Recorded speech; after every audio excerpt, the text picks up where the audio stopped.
오늘 말씀은 마태복음 5장 6절입니다. 마태복음 5장 6절입니다.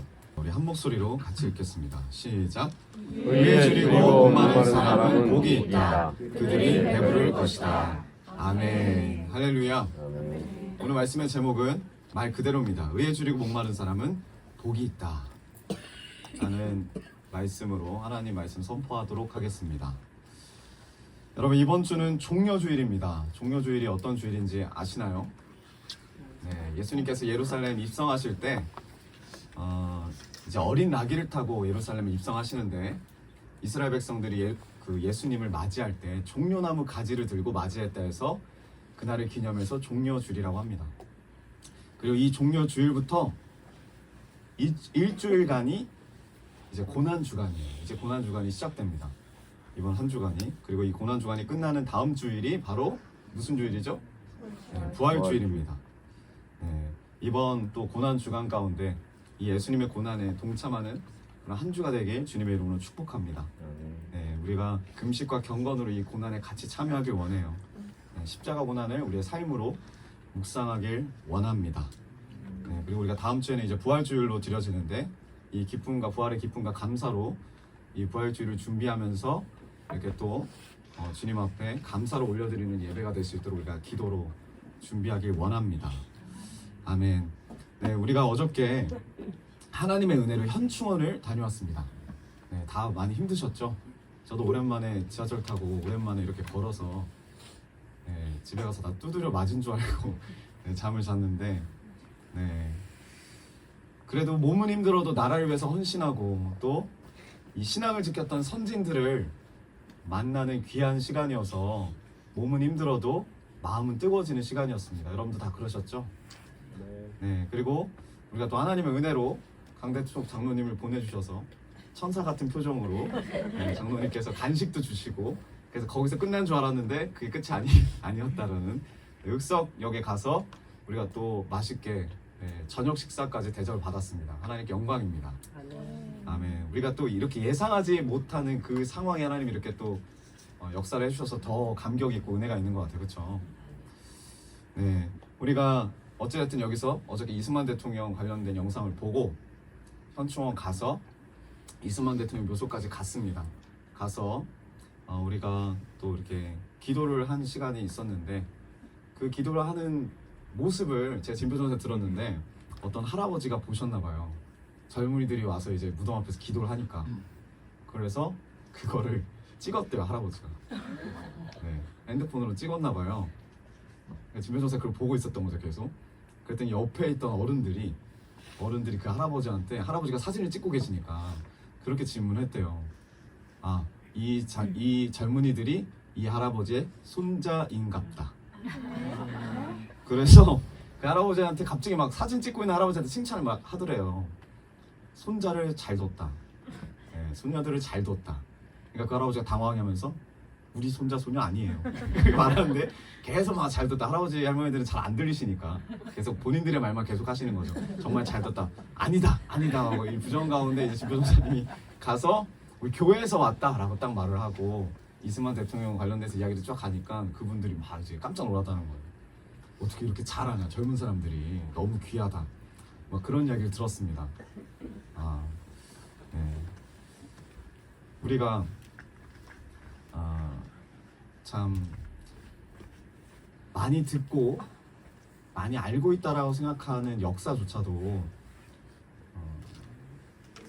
우리가 잘 모르고 넘어갈 때가 너무 많은 것 같아요.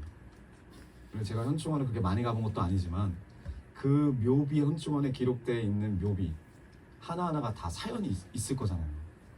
근데 그 사연 중에 우리는 몇 가지밖에 모릅니다. 나라를 위해서, 그리고 우리들을 위해서, 그리고 교회를 위해서 자신의 생애를 바친 이들이 그 현충원에 묻혀 있어요. 마음이 달라지더라고요. 여러분도 그렇죠? 네. 여기 출발할 때는 다 간식을 한 보따리 싸느라고 정신이 없으시더라고요. 간식 쌌니? 못 쌌니? 과자 쌌니? 마지막 지하철 타는 순간까지도 우리가 편의점에 들려서 간식을 재정비했습니다. 그러나 막상 현충원 가니까 그렇게 간식에 목매시는 분들이 많이 없으시더라고요.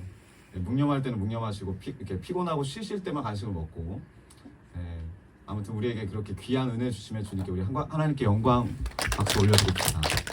아멘. 여러분, 하나님께서 가장 싫어하시는 죄악이 무엇일까요? 성경에도 많이 기록되어 있지만 우상 숭배입니다. 달란트를 드리고 싶은 이따가 드리겠습니다. 우상 숭배다. 우상 숭배. 성경에 보면 이 우상 숭배에 대한 경고가 늘 주어지고 있어요. 신명기 5장 7절만 보더라도 너희는 내 앞에서 다른 신들을 섬기지 못한다. 그러나 이 우상 숭배보다 더 위험한 게 있어요. 그게 뭐냐면 우상화예요. 우상화. 우상화와 우상 숭배가 뭐가 다른가? 비슷한 것 같은데, 우상 숭배는 하나님을 믿지 않고 우상을 믿는 거예요. 그러니까 우상 숭배하는 사람은 하나님의 존재 정도는 들어봐요. 가나안 족속처럼 나는 이 신을 섬기지만 이스라엘 백성들은 저 신을 섬기더라. 가나안 백성이 그렇게 말하거든요. 우상 숭배자들 본인 자신들도 자신들이 하나님을 믿지 않는 것을 은연중에 무의식 가운데 인정해요. 왜냐하면 자기가 다른 것을 믿으니까. 그렇기 때문에 이들에게 기회가 있는데 뭐냐면 다시 돌아올 수 있는 기회가 있어요. 우상을 버리고 하나님께 돌아올 수 있는, 회심할 수 있는 가능성이 있습니다. 그런데 우상화는 좀 달라요. 우상화는 뭐가 다르냐면 이 우상화는 하나님을 믿는 사람들도 있어요. 하나님을 우상화해요. 어떻게 우상화하냐? 하나님을 믿지만 가짜 하나님을 믿어요.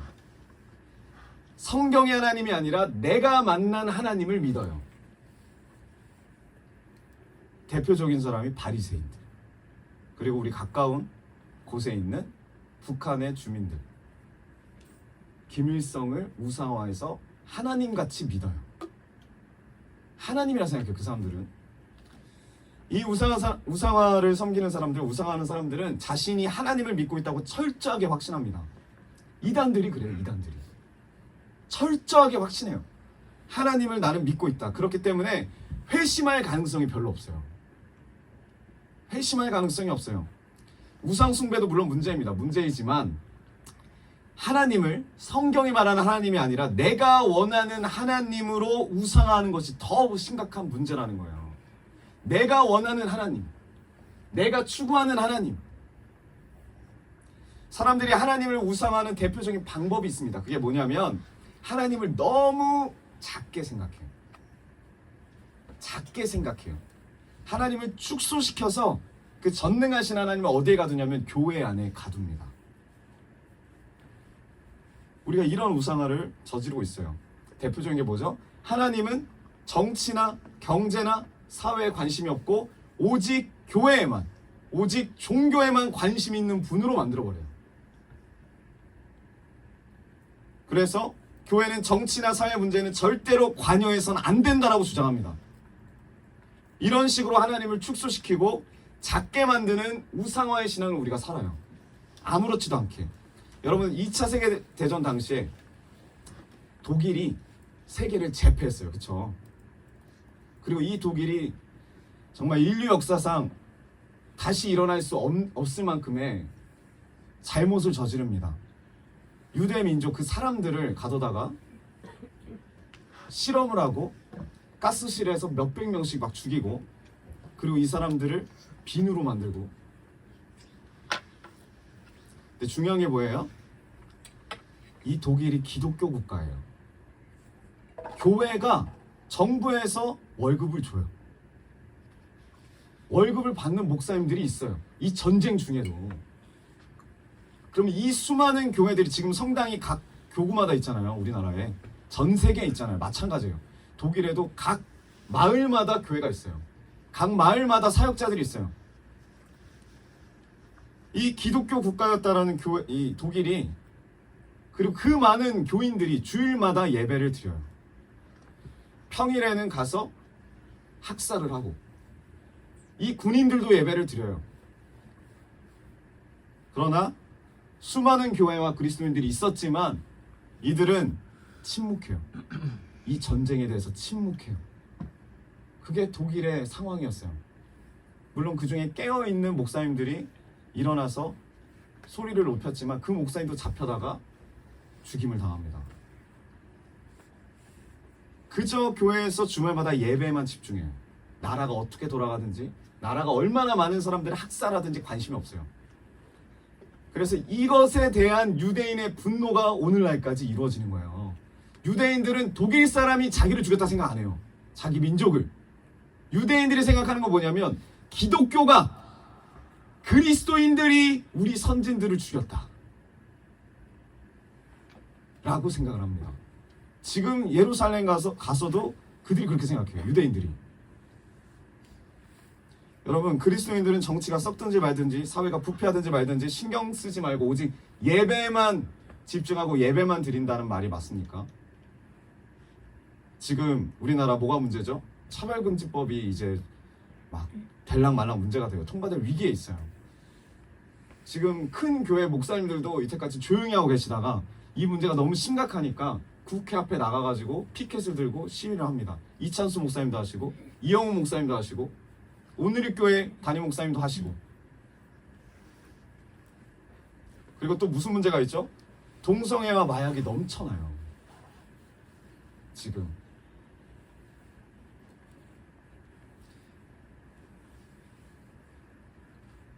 제가 말씀드린 건 누가 뭐 대통령이 돼야 된다, 누가 국회의원이 돼야 된다, 이거 말하는 어떤 정파가 정치를 잡아야 된다, 이걸 말씀드리는 게 아닙니다.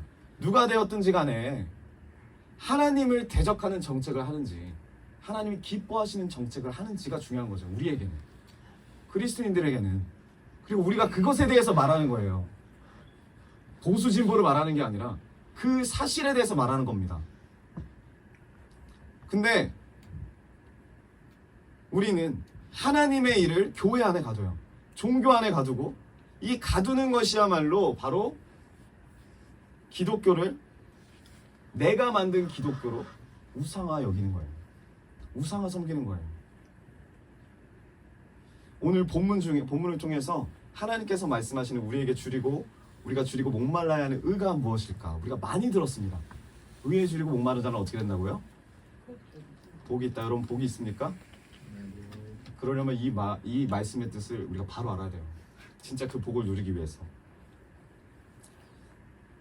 네, 주님 말씀하시는 그 의를 우리가 함께 나누고 그리스도인으로서 어떻게 삶을 살아야 하는지를 좀 나누고자 합니다.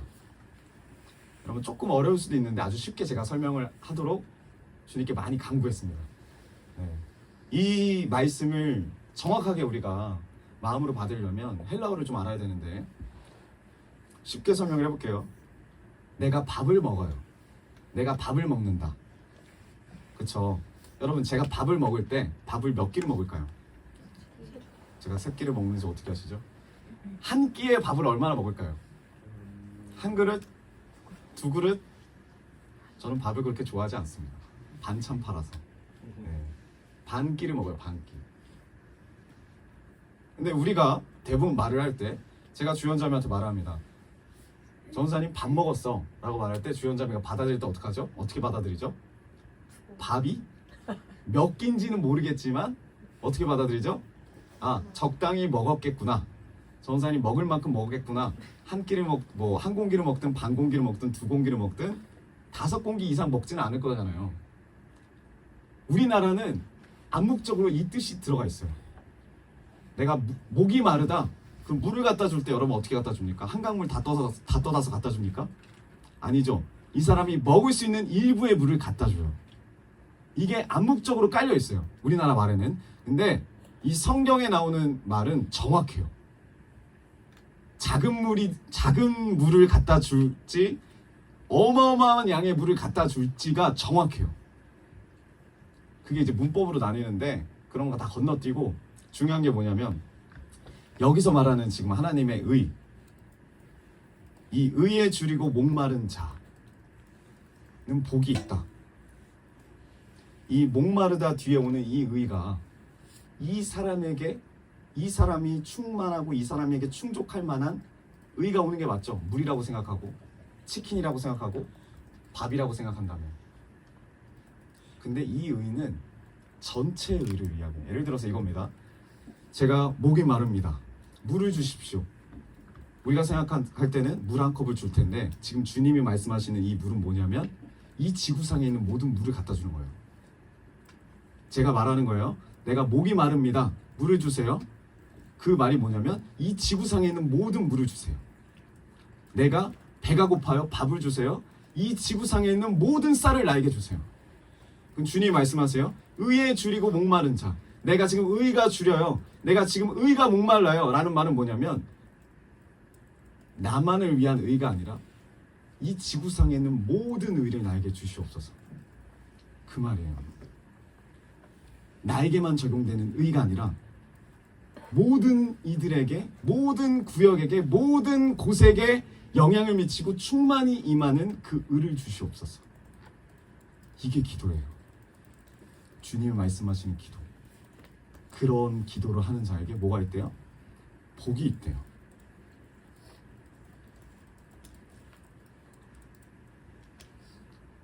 전체의 의예요. 총체적인 의. 이 의가 뭐예요? 예수 그리스도의 칭의예요. 우리가 이게 착각을 하는 게 뭐냐면 예수님이 물론 나를 위해서 죽으신 게 맞아요. 나만 위해서 죽으신 건 아니에요. 근데 그 하나님을 나에게만 집중시키는 거죠. 신앙은. 나는 그 하나님의 사랑을 받아도 되는데 저 사람은 받으면 안 돼. 이게 우상화예요. 우리 교회만 안전하면 돼. 근데 사회는 내 할 바가 아니야. 우리 교회에만 하나님의 의가 임하면 돼. 하나님 예수 그리스도의 칭의가 임하면 돼. 그러나 우리나라 전체에는 상관없어. 가까운 저 교회도 상관없어. 이 의는 한 부분에만 행해지는 의가 아니라 전체적인 의예요. 전체적인 의. 우리는 이 의가 우리 교회와 나의 삶에만 국한된 것이라고 생각하면 안 돼요. 이 의는 모든 부분에 이루어지기를 우리가 기도할 때 어떻게 해요? 줄이고 목말라야 돼요. 아, 주님, 모든 곳에 임하는 주님의 그 의가 나뿐만 아니라 우리 가정에도, 우리 교회에도, 우리 나라에도 이 전 세계 가운데 주님의 이름을 부르는 그 자리에 임하길 원합니다. 그런 자에게 복이 있는 거예요. 마인드가 다른 거죠. 마인드가. 그래서 그리스도인들은 마인드가 달라요. 근데 지금 현재 우리나라 그리스도인들, 한국교회는 이 마인드가 없어요. 교회 안에서도 경쟁하더라고요. 저 사람이 3시간 기도하면 내가 4시간 기도해야 되고 5시간 기도하면 6시간. 왜 기도합니까? 왜? 쟤보다 내가 복을 더 많이 받아야 된다. 쟤보다 내가 더 잘 돼야 된다. 이 마인드가 있다는 거예요. 이건 주님이 원하시는 마인드가 아니에요. 주님이 원하시는 뜻이 아니에요. 교회를 넘어서 가정에도 이 의가 있어야 되고요. 사회에도 이 의가 있어야 되고요. 정치와 사회와 경제와 문화와 교육에도 이 예수님의 의가 필요합니다. 내가 살아가는 모든 영역에 이 마귀의 불의에 대항하고 예수 그리스도의 칭의가 입혀지기를 간구하고 줄이고 목마른 자들에게 주님이 복이 있다고 하세요.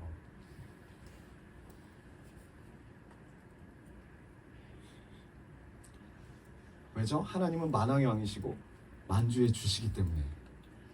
우리에게 이 마인드가 있습니까? 이 기도가 있습니까? 있어요. 우리는 늘 내가 만든 하나님의 틀 안에서 하나님을 믿습니다. 우리 교회만, 나만, 내 가정만, 내 새끼만 위한 신앙생활을 삽니다. 그러나 여러분, 우리의 선조들은, 선진들은 그러한 신앙생활을 살지 않았어요. 보니까 우리가 이승만 대통령의 다큐멘터리를 봤습니다. 이승만 대통령 관련된 많은 평가가 있어요. 물론 우리가 업적들을 봤지만 그 뒤에 이야기도 제가 다 찾아봤어요. 그냥 한마디로 말하면 정말 나쁜 놈이에요. 나쁜 놈. 4.19 혁명부터 시작해서 쭉 이야기를 들어보면 많은 평가가 있지만 저는 이렇게 생각합니다. 하나님이 이승만 대통령을 사용하신 일마저 왜곡하면 안 된다라고 생각해요. 하나님이 일하셨으니까. 한국에서 일제 치하에서 이승만 대통령이 감옥에 갇히고 풀려나서 하나님이 이승만 대통령 미국으로 또 보내셨죠. 거기서 10년을 준비하더라고요. 이승만 대통령이 학교를 다니고 하면서 10년을 준비합니다. 그리고 그 과정 가운데 당시 소령이었던 메가더 장군을 만나요. 나중에 장군이 되죠. 그리고 그 과정 가운데 대학원과 그리고 기숙사 동기고 그리고 박사과정 동기였던 훗날에 국무장관이 된 존 포스터 덜레스라는 사람을 만나요. 이 둘하고 40년 지기 친구예요. 누가? 이승만 대통령이에요. 나중에 이 두 인물이 우리나라 6.25 전쟁이 일어날 때 미군을 다시 파병하는데 아주 적극적인 영향력을 끼칩니다. 북한이 우리나라 쳐들어올 때 어떤 상황이었냐면 미군이 철수되고 1년 후였어요. 6개월도 아니고 1년 뒤였어요. 북한군도 생각하고 남한에서 아무도 한 번 철수한 미군이 다시 돌아올 거라는 생각을 해본 사람이 아무도 없어요. 근데 제일 먼저 백악관에 가서 한국을 도와줘야 된다라고 말했던 사람이 바로 국무장관인 존 포스터 덜레스예요. 이승만 대통령이 계속 옆에서 박사과정 하면서 학부 생활하면서 그 대학원 생활하면서 기숙사에서도 한국을 계속 이야기했어요. 그 사람에게 우리나라를 나중에 미국이 도와줘야 된다. 그게 하나님의 뜻이다.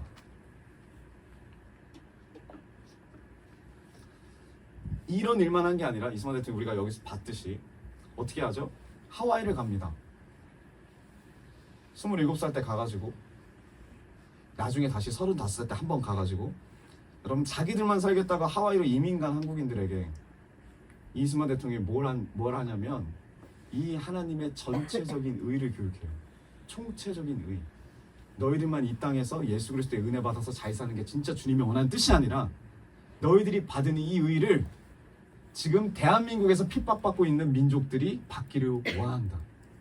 주님이 그 기도를 원한다. 나라를 생각하는 애국심을 교육시킵니다. 그 하와이 땅에서. 하나님이 대한민국이라는 나라를 얼마나 사랑하시는지 그리고 그 영혼들을 얼마나 사랑하시는지를 교육해요. 머나먼 땅에서 그 한국인들에게 오늘 하루 한 달에 16불 겨우 버는 그 사람들에게 하나님의 복음을 전하고 그 복음을 기반으로 교회를 짓도록 해요. 자립해서. 그리고 학교를 짓도록 합니다. 그리고 독립 후에 세워질 나라를 세우기를 준비합니다. 그 하와이 땅에서. 그리고 그 대한민국에 이 하와이에서 경험한 그 전체적이고 총체적인 예수 그리스도의 의를 대한민국 땅에 심기를 기도해요. 이 하와이 사람들과 함께. 근데 우리는 모르잖아요. 학교에서 이런 걸 안 알려주니까. 저도 몰랐어요. 그래서 지금 우리나라가 있습니다. 그냥 있는 게 아니에요. 교회의 역할이 컸고 하나님의 일하심이 너무나 컸어요. 여러분 또 일제시대 때 신사참배가 있었습니다. 신사참배. 여러분들 들어보기만 했죠? 저도 들어보기만 했지만 일본 가면은 다 보여요. 신사참배 어떻게 하는지. 신사참배는 어떤 거냐면 일본 천황을 신으로 고백하는 종교의식이에요. 그리고 그것을 우리나라에서 일본이 강요했습니다. 그래서 어떻게 되냐면 1935년에 성결교가 먼저 신사참배를 허용해요. 그리고 1636년 그 1년 뒤에 천주교하고 감리교가 허용합니다. 그리고 2년 있다가 마지막에 장로교가 허용해요. 그리고 수많은 목회자들과 교인들이 주일날에 예배 가듯이 그 천황이 모셔진 묘비 같은 데 가가지고 절해요. 우상 숭배합니다. 왜 이들이 절을 했을까요? 그때 이들의 사고방식은 딱 이거였어요. 교회는 정치에 관여하면 안 된다. 하나님을 믿는 교회는 정치적인 문제에 대해서는 총독부의 견해를 따라야 한다. 하지만 그 배교의 시대에서도 참된 크리스천인들이 있었죠. 신사참배 반대해서 감옥에 갇힌 그리스도인들만 2,000명이에요. 2,000명. 그 2,000명 중에 50명이 순교당했습니다. 그리고 400여 교회가 폐쇄돼요. 대표적인 순교자가 누가 있죠? 목사님 중에? 네, 주기철 목사님 있습니다. 총 5번에 걸쳐서 감옥에 갇혀요. 그 5번의 시기를 합친 게 5년 4개월이에요. 마지막 5번째 감옥에 갇히기 직전에 하신 설교가 그 유명한 일사각오의 설교입니다. 주기철 목사님 뭐라고 하셨냐면 이런 말씀하셨어요. 주님이 날 위해 십자가 고초당하시고 십자가를 지고 돌아가셨는데 내가 어찌 죽음이 무섭다고 주님을 모른 채 하리이까. 오직 일사각오가 있을 뿐입니다. 그리고 삶으로 자신의 신앙과 애국심을 보여요. 그리고 순교하세요. 그리고 이 주기철 목사님의 모교인 평양신학교가 있는데 이 신학교 역시 신사참배를 반대합니다. 모든 신학생들이 일어나서. 그래서 이 학교가 폐쇄를 당해요. 그래서 졸업식을 해야 되는데 졸업식을 못하고 졸업장을 다 먼저 이때 당시에 택배로 받아요. 사람들이 이때부터 택배로 받아요. 졸업장을 우편으로 받아보게 된 사람 중에 한 명이 누구냐? 그게 손양원 목사님이에요. 이 손양원 목사님이 전도사 시절부터 주기철 목사님 설교를 매일 듣습니다. 영향을 매일 받아요. 뭘 받았을까요? 나라에 대한 마음. 나라를 어떻게 사랑해야 되는지, 이 사역자가 어떻게 이 나라를 위해서 기도해야 되는지를 이 주기철 목사님을 통해서 영향을 받아요. 이 손양원 목사님. 그래서 이 손양원 목사님도 신사참배를 반대합니다. 반대하다가 감옥에 가요. 그리고 5년 동안 감옥에 갇혀요. 거기서 모진 고난과 고문을 당합니다. 주기철 목사님도 마찬가지로. 이분이 너무나 훌륭하신 분이었어요. 손양원 목사님이 나중에 감옥에 나오고 나서 애양원이라고 여수 쪽인가 그쪽에 이제 나병 환자 병원이 있어요. 나병 환자 교회, 나병 환자들만 모여 있는 마을에 가서 거기서 교회를 담임 목사 사역을 하시면서 나병 환자들을 케어합니다. 그 고름들을 입으로 다 짜내요. 나병 고름을, 문둥병을. 그래서 어느 정도로 이분에 대한 존경심이 가득했는지 그 지역을 섬기고 있는 일본인들도 존경했어요. 이 손양원 목사님을. 근데 이 목사님이 계속 신사참배를 반대하니까 이 일본인들이 와서 충고를 해주는 거죠. 목사님 다 좋은데 정치에 관여하지 마세요. 그러다 목사님 큰일 납니다. 결국 감옥 가서 거기서도 사람들 막 섬기고 하다가 자기 음식도 더 약한 사람들 나눠주고 영양실조 걸려서 한쪽 눈의 시력을 잃어버리세요. 감옥 갔다 오고 나서도 무슨 일이 터집니까? 6.25가 터지죠.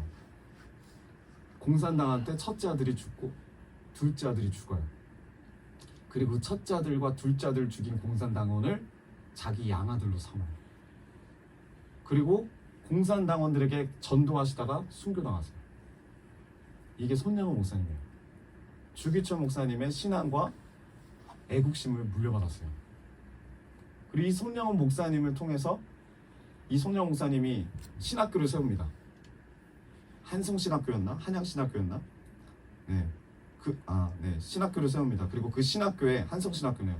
신학교에 누가 있었냐면 바로 우리가 많이 들었던, 그리고 신안에서 만났던 김준곤 목사님. 그 CCC 세우신 분. 네. 그 분이 이 신학교에서 재직을 하면서 손양원 목사님의 영향을 받아요.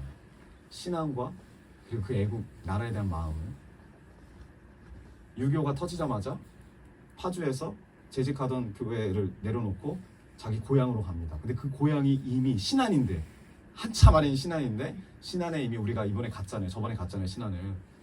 공산당에 이미 다 지배가 돼 있었고, 그 공산당원들에게 자기 아버지가 죽임을 당하고 자기 아내가 죽임을 당해요. 그때 섬의 인구가 18,000명이었다는데 그 중에서 이 시기에 학살당한 사람이 2,000명이에요. 기독교인들만 2,000명이 죽어요. 그리고 이 김중훈 목사님도 죽도록 맞고 끌려다니면서 죽을 고비만 20번이 넘대요. 간증을 들어보면.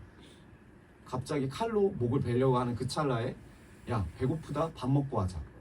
칼 내려놓고 밥 먹고 그리고 한숨 자고 다음날이 되고 일어나고 이 김중훈 목사님을 바다에다 던지려고 돌에 묶어갖고 던지려고 하는데 야 잠깐 쉬었다 하자. 이렇게 20번을 죽을 고비를. 그러다가 하나님의 은혜로 국군이 해상으로 침투해가지고 이 공산당들을 다 진압을 합니다. 다 잡아 모았더니 몇 명이냐면 120명. 이 120명이 2,000명 넘게를 죽였어요. 유가족들만 400명이 넘는데 그 많은 사람들 앞에서 이 김중호 목사님 뭐라고 하냐면 이 공산당원들을 용서하고 풀어달라고 국군에게 요청을 해요. 그리고 이 유족들을 설득해요. 자기는 아버지도 죽고 아내도 죽었는데. 이 김중호 목사님의 기도 제목이 있어요. 그게 뭐냐면 우리가 많이 들어봤던 그 찬양입니다.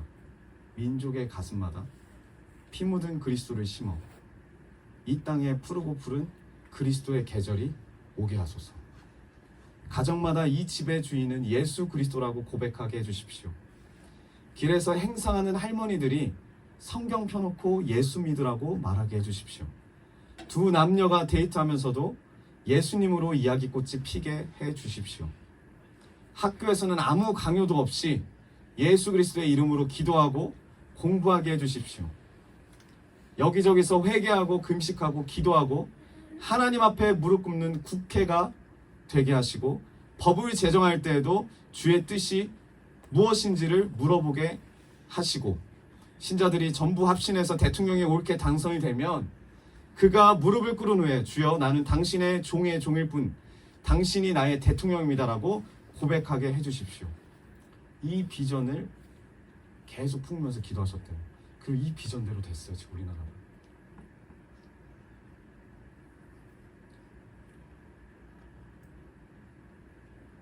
이 김중호 목사님이 항상 품으셨던 말씀 구절이 있습니다. 시편 144편 15절. 이러한 백성은 복이 있나니 여호와를 자기 하나님으로 삼은 백성은 복이 있도다. 근데 이게 어디서 들은 말씀이냐면 손양호 목사님이 부흥회 때 쓰셨던 성구래요. 이걸 김중호 목사님이 받은 거예요. 근데 우리가 이 이승만 대통령 다큐멘터리를 잘 보면 이 말이 나와요. 이승만 대통령이 기독교로 개종하고 나서 우리나라가 살려면, 우리나라가 앞으로 살려면 하나님의 백성이 되어야 한다. 하나님의 백성이 되는 길이 우리가 살 길이다. 우리의 믿음의 선조들이 이 길을 걸었어요.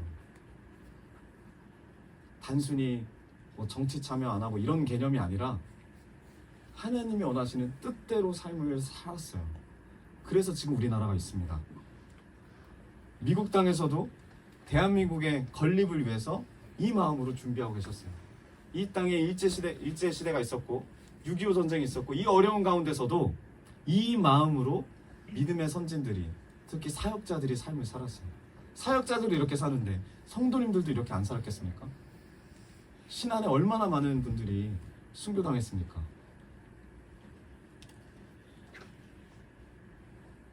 이게 의에 줄이고 목마른 자예요.